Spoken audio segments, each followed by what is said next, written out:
ladies and gentlemen, friends and family.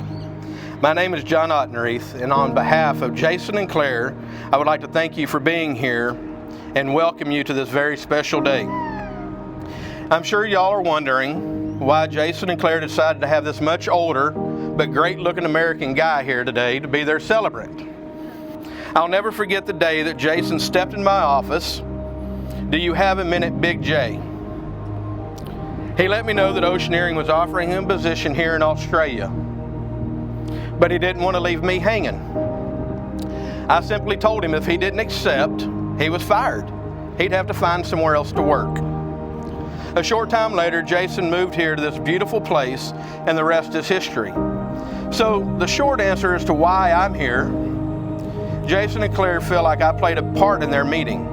For me to be here today, marrying them all these years later, is one of the biggest honors I have ever had in my life.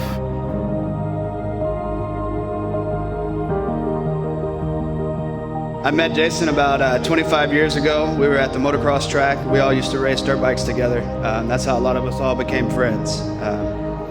Spent a lot of time there. We kind of became a moto family. We traveled to different tracks all across the state, all across the country, and we spent a lot of time, camping out together and going to the track. So that's how we all kind of got close, and almost like brothers. As we were younger, we all had dreams of being professional racers. As you can tell, that never panned out because he ended up working over here.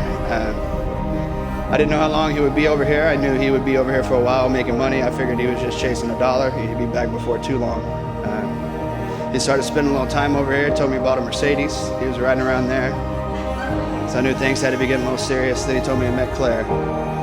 We met her at the hotel where he was staying. Which once again, I didn't know how serious he was going to be. I knew he'd be over here working, but I didn't know he'd, end up marrying somebody from Australia. But I knew it was going to be pretty serious when he called me one night, actually early in the morning, and he said, "Hey, I just got home. I met this girl. I'm pretty crazy about her. She knows how to drive a scooter." I thought that was pretty cool since we all raced dirt bikes.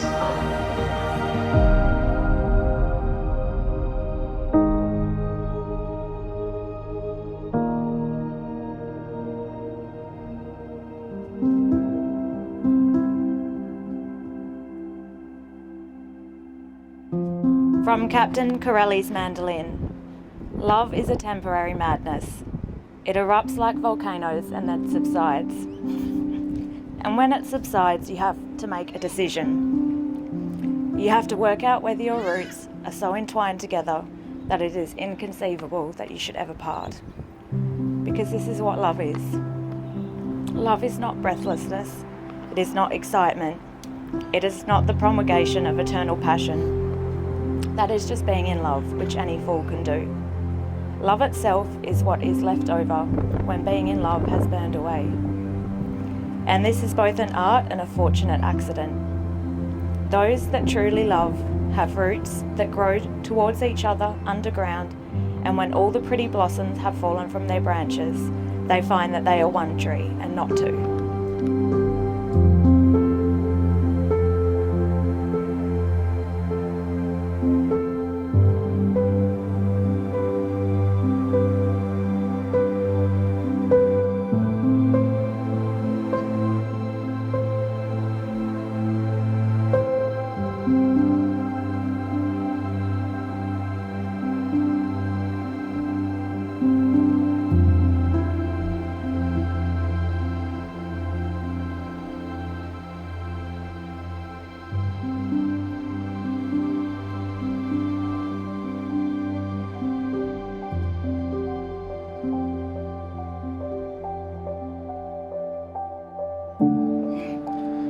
My Clare Bear, my boo, mother of our cats.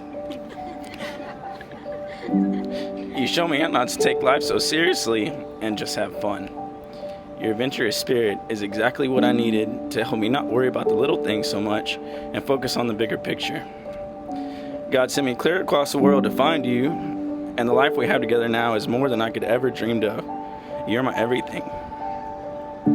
I love how sweet and fun-loving you are. You have such a good heart, and that makes it so easy for me to promise you forever.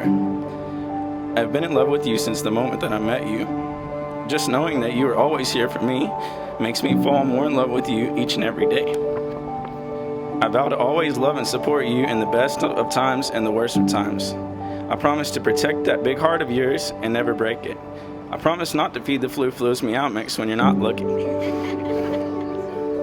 I promise to be a good husband to you and the best father to our future children. I promise that our children will know that Australia is their home just like Texas. I pledge to your family and friends that I'll always look after you and keep you safe. That one's for you, Cody. I promise to always be here for you and to remember that this life is no longer just about me, but it is about us. It is my honor to call you my better half, and I have every intention of keeping it that way for as long as we both shall live. I can't wait to continue to see more of the world with you and what the future has in store for Mr. and Mrs. Ridge. I love you, baby. Jason, meeting you was the closest thing to experiencing love at first sight. You captured my heart with your genuine, sweet, confident, ambitious, and fun-loving nature. Since that day, you've become my best friend, my true love, and the only one I want to experience life's adventures with. Every day being with you and our fluffy children bring me so much joy. Thank you for allowing me to be the best and worst version of myself and for loving every part of me. Together, I know we can take on anything. Our future excites me, and I can't wait to watch you become the amazing father I know you will be. I am so proud of the man you are and the man you are becoming. I'm so proud to become your wife. Today is a dream come true. You are my fairy tale, you are my happy ending. And I stand here today to tell you, I choose us, and I will do every day until my last day.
First of all, guys, I'd just like to thank everybody for being here. It means a lot to us. So to have my American family and my Australian family here as well, Claire and I cannot thank y'all enough. So all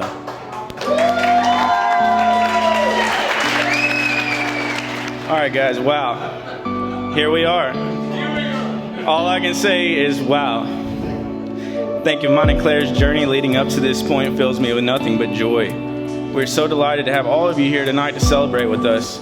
Claire, you look so beautiful, baby, and thank you for putting all this together.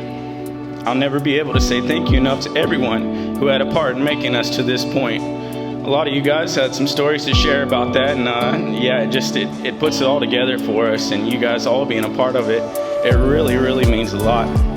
When Claire and I met, I quickly learned of her love for music festivals. I originally thought music festivals were a little out of my element because they were just a thing.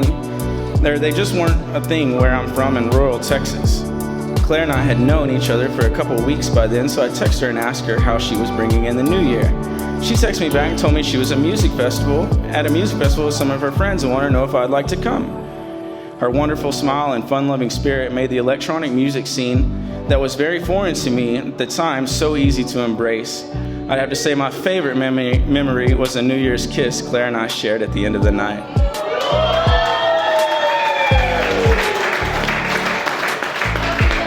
The moral of this story is that Claire and I couldn't and wouldn't want to do this wedding without a little help from our friends. This is our own little festival, and you amazing people are all a part of it. To our friends and family in Australia, you have traveled from near and far, and it means so much to us to get to celebrate such an special occasion with all of you here in Australia. Thank you.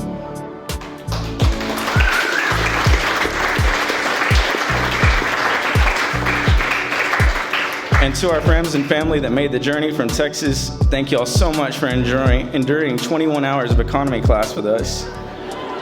If that doesn't show your love for us, I don't know what does. I just hope you know how much we love each and every one of you too. I hope you've all enjoyed your time in Australia.